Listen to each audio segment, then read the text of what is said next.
Here naman po ngayon ang Casamusa Private Resort. Located po ito sa Indang, Cavite, and dyan kami during the birthday of my manugang. They have videoke, mini pool, and then also the barbecue grill. Nako pa, magdamagan sila dyan, nag-swimming, nagkantahan hanggang 7 AM yata. Here naman is the mini sala, and they have the long table kasi pang maramihan po talagang tao yan. Andun ang restroom nila. Meron mini kitchen pero ang talagang gas stove is nasa likod po. Libre po ang gamit niyan, free use na. Ayun, they have the casserole and the frying pans, and then the chest freezer para pag-imbakan po ng mga pagkain, and then meron na rin pong kitchen utensils kaya no need to bring na ng kung ano-ano pang mga gamit. Kaya food lang po talagang dala namin. Ayan, free ang drinking water.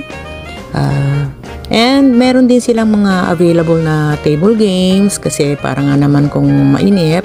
They have chess, may sungka sila. I've seen also playing cards, and some of the rest hindi ko na ganong matandaan po. Yan.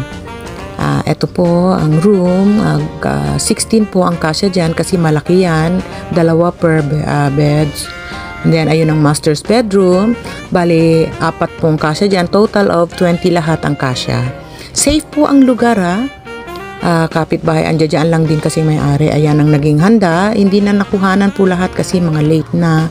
Nailuto ang mga iba pa. Madalian na po yan. Una, mga family lang muna kami.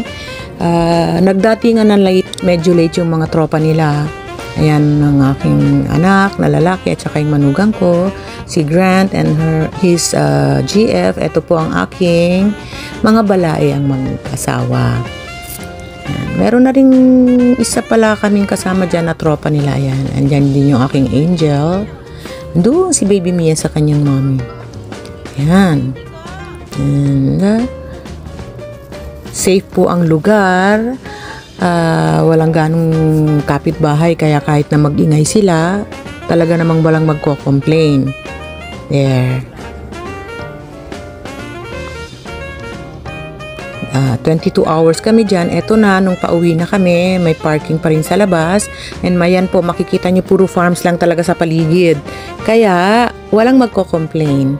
By the way, the place is always fully booked.